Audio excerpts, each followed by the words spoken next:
Good morning. Today is December 17th, 2020. Hope everybody has a good day.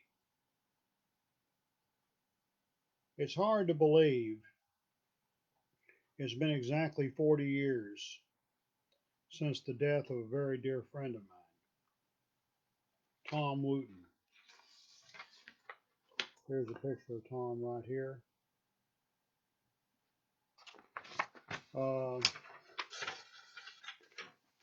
it was on December 17th, 1980, in the Waco area that Tom Wooten was killed in a tragic automobile accident.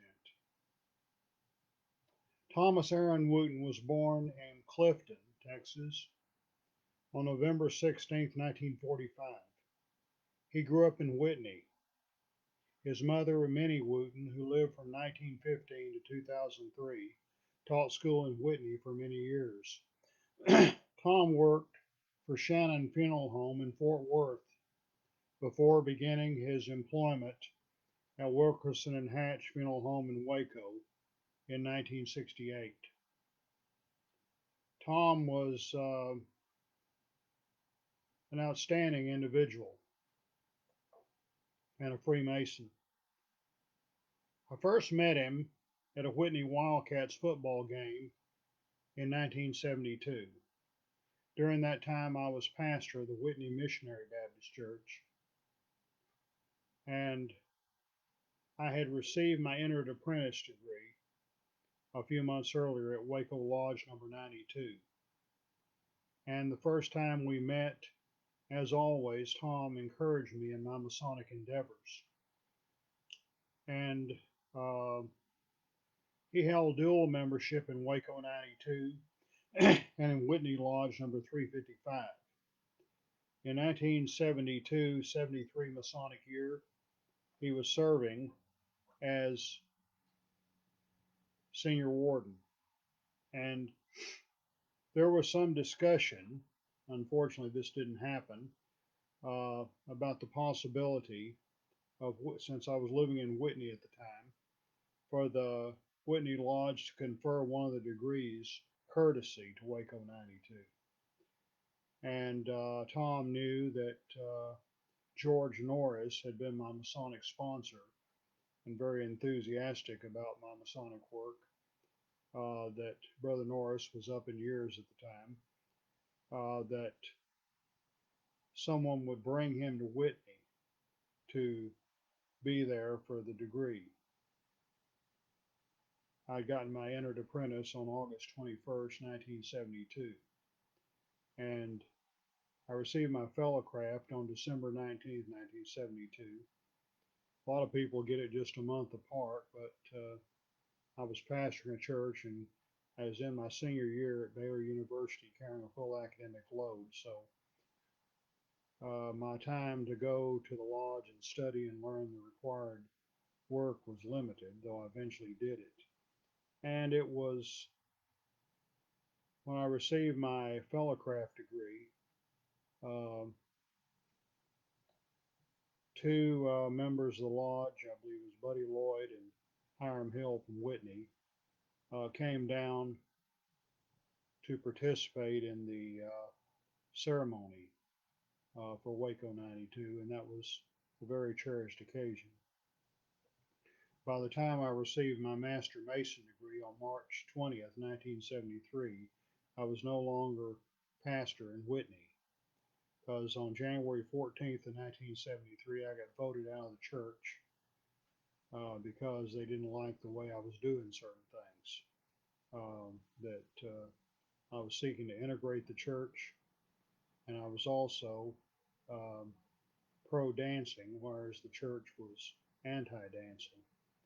And when the little club called the Attic was opened in Whitney, and there was controversy around that on December 31st, 1972, I took a group of young people from Whitney to a place in Waco called Magic Music. We had a wonderful time that evening, but 2 years later, pardon me, 2 weeks later, I was gone.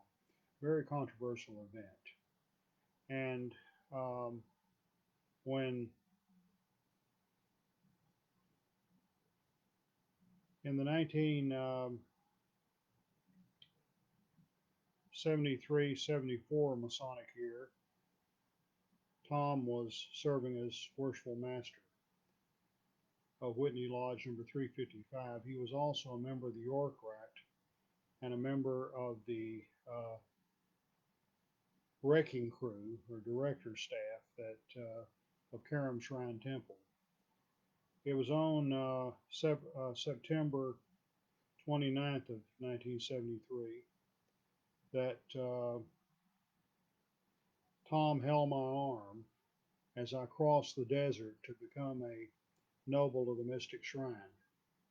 And during the next few years, I saw him at a number of Masonic functions. And it was Tom had been initiated as entered apprentice Mason in Waco 92, November 18, 1968.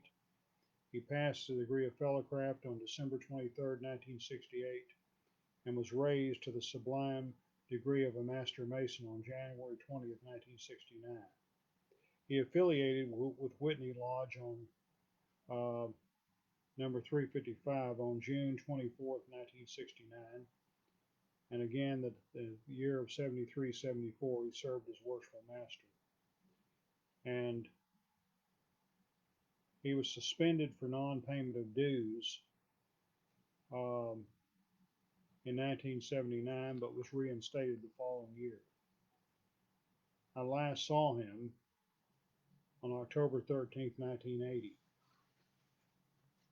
I remember after I got back from my summer working in Virginia in 1973, I graduated from Baylor May 18, 1973, and started graduate school in church state studies at Baylor that fall.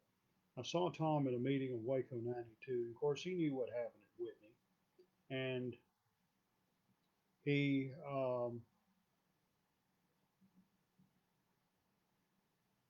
I told him about one of the members of the church who was dead set against me, and he was a Mason and a Shriner. And I told him, you belong to the Shrine, they have dances. He said, well, I don't have to go. And he didn't go to the Shrine dances, and Tom said, shoot, I do. And one of the local Baptist preachers who later um, flip-flopped and went back and forth for a while between Baptist and Church of Christ had been raising Cain in the community about the Masons, and Tom was living in Waco but serving at the lodge at Whitney, and he got phone calls from a lot of the members about what he should do about that. He told them just to ignore them. They made charges of paganism, can't be a Christian and be a Mason, blah, blah, blah. But Tom invited me to come visit the lodge, and I was surprised. And yeah, the brethren liked you. And it was, I regret that I didn't. And by the way, there was a member of Whitney Lodge who's now deceased named Sam Largent that I give credit for teaching me my Masonic work for the entered apprentice degree. He lived out on Lake Whitney, and on 2 or 3 occasions I went to his house and we sat down one-on-one, and he taught me the catechism till I had it down pat. And Brother Largent eventually moved to West and became a member of the lodge there, and he passed away a number of years ago. But he was truly a fine man and Mason. But I eventually, when suspended for non-payment of dues in 1978, and in 1980 I decided I wanted to get back in. So I petitioned for reinstatement. And I had a terrible time finding anybody to sign my petition. And I'd gotten married on February 19th, 1977. The fact that I'd married an African American woman was a big issue. One of the members I called, when I asked him if he'd signed my petition, he said, "Are you still married?" "Yes." "To the same girl?" "Yes." "Well, then I can't help you." That same day, I talked with Tom. That was October 13th, 1980. He was working at Wilkerson and Hatch Funeral Home again. I went by his office, and when I asked him if he'd sign my petition, he said, "Sure." I said, I pulled out his pen and I said, "Wait a minute, let me show you something." I showed him a picture. "That's my wife." "That doesn't make any difference." And so um, you've rendered me a valuable service. I later found one other member of the lodge to sign it. But on December 19th of 1980, the lodge met and voted on my petition for reinstatement and rejected it. This, by the way, was the 8th anniversary of my fellowcraft degree. The late Lonnie Riddle was the secretary at the time, and Lonnie wrote me a letter stating that as secretary, is with regret that as secretary I must advise you that at the stated communication of our lodge, this date, your petition for reinstatement was rejected by vote of the lodge. He explained to me the law concerning that, 2/3 clear ballot required. And then said, "P.S. Tommy Wooten, who signed your petition, was killed Wednesday in an automobile accident. Interment was in Oakwood Cemetery this afternoon." And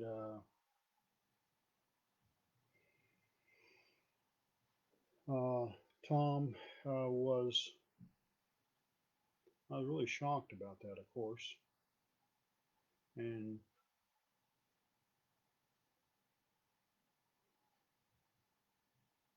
it would be 2 years later that I would meet his mother.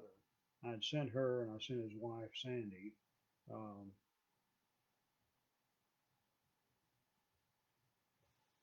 a sympathy card.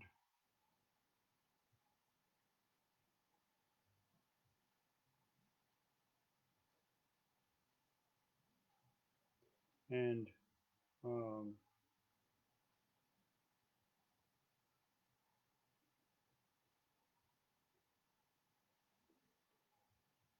on the card, I stated the words from 2 Corinthians 5:1.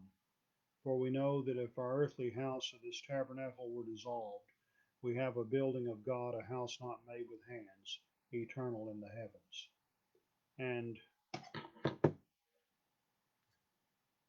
I said that I hope one day to meet him again in the celestial lodge above.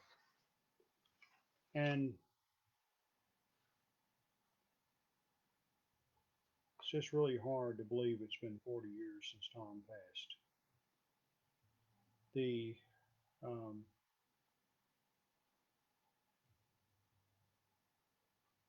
It was such a valuable service he rendered by signing my petition. And it was 2 days earlier, December 17th, 1980, that he died in an automobile accident. On a visit to Whitney in 1982, I met his mother, Minnie. We became friends, remained friends until her death in 2003. A wonderful lady. And Tom had been married to a woman named Maureen. Uh, maiden name was Neese. Her father, Marvin Neese, was director of the Presbyterian camp at Lake Whitney and longtime secretary of Whitney Lodge. Um, Lonnie Riddle, at my request, wrote a letter to Marvin Neese asking him for the brethren at Whitney Lodge to help me in learning my EA work, and that certainly helped. And um, Brother Neese has passed on since then. And Tom and Maureen had a daughter named Michelle, and later he married a woman. They divorced. He married a woman named Sandy, who had a son named Justin, whom he adopted. And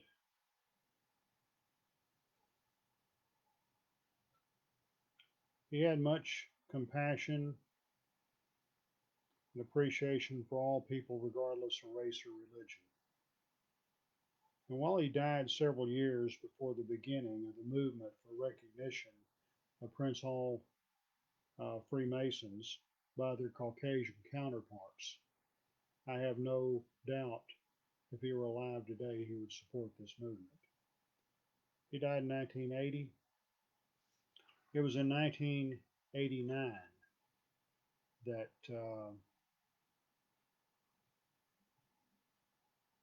the Grand Lodge of Connecticut extended recognition to the Prince Hall Grand Lodge of Connecticut. It's been a domino effect ever since.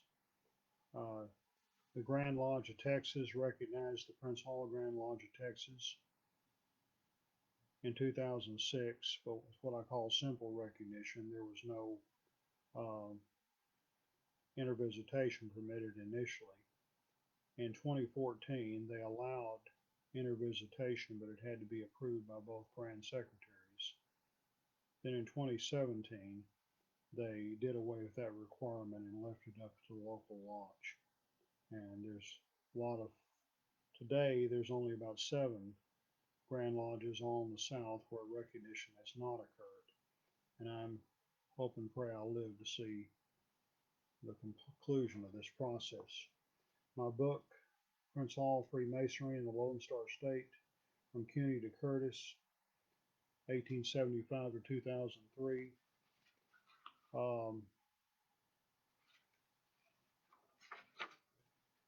A dedication page. This book is dedicated to the memory of 2 men named Tom Wooten and Tom Rout, who were very special friends who did much to encourage my Masonic endeavors. And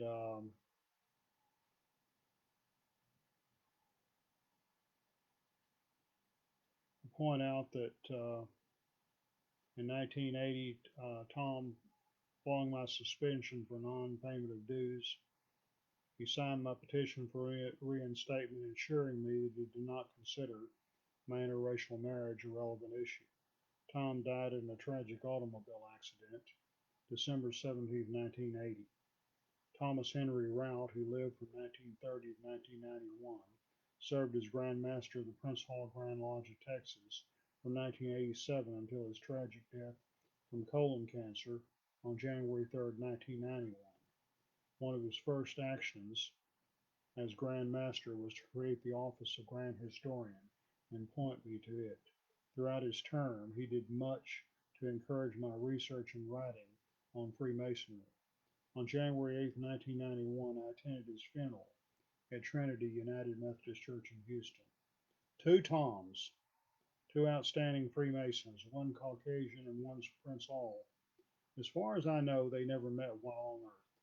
I am confident, however, that they have met in the celestial lodge above. The words of the 14th degree of the Scottish Rite are relevant here. Virtus junxit, mors non separabit. Virtue is joined, death will not separate. And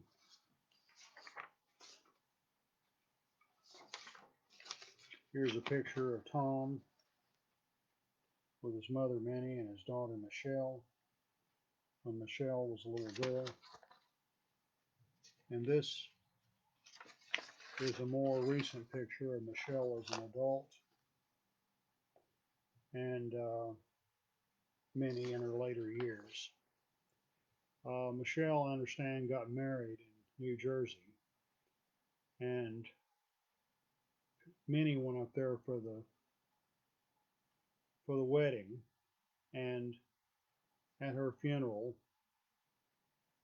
she was a member of the Whitney Church of Christ. Her minister, Bruce Martin, delivered the eulogy, and it was a very good eulogy. And Talked about her. Minnie came back and talked about dancing at Michelle's wedding. And he laughed and said, Church of Christ people don't dance, or if they do, they don't go around talking about it. But the fact that he could laugh about that was refreshing to me because his predecessor, Joe Blakeney, it was no laughing matter, and he actually preached against dancing. My relationship with Whitney has become much better over the years. I've had a long relationship with the Pleasant Hill Baptist Church and got a historical marker for the church in 1998. I've preached there many times and worked with several pastors they've had. Some of the closest friends I've ever had are members of Pleasant Hill. And I love the city of Whitney. Now that recognition has come to Texas, I hope to be able to visit um, Whitney Lodge number 355 in the future. They have another lodge that opened up several years ago that meets at midnight. That's got to be an interesting experience and fascinating history behind all that. Or wait a minute, they may not meet at midnight, but they meet just certain times. Um,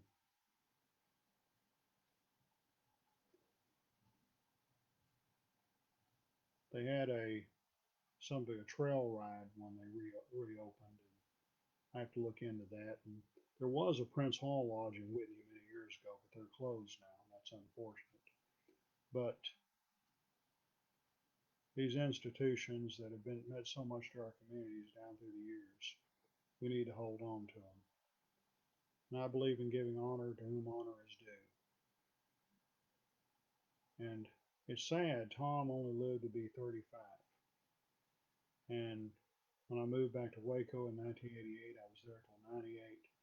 Many of the members of the Grand Lodge of Texas I talked to remembered Tom Wooten, and all the memories were positive. He went out awful early. Many things we don't understand. There's many mysteries only known only to God. Why one person lives a long, long life and another person is cut down in their prime. But as the song says, we'll understand it by and by. And when one Facebook message I sent to Michelle, uh, I said, I hope to see her dad again in the celestial lodge above. And she said, no doubt you will. That makes me feel good. 40 years Tom has been gone. I love you, Tom. I look forward to seeing you again someday, my brother. And I want you to know you left a wonderful legacy. Your daughter loves you. Many people love you. You left a permanent imprint on the lives of so many. Have a wonderful day.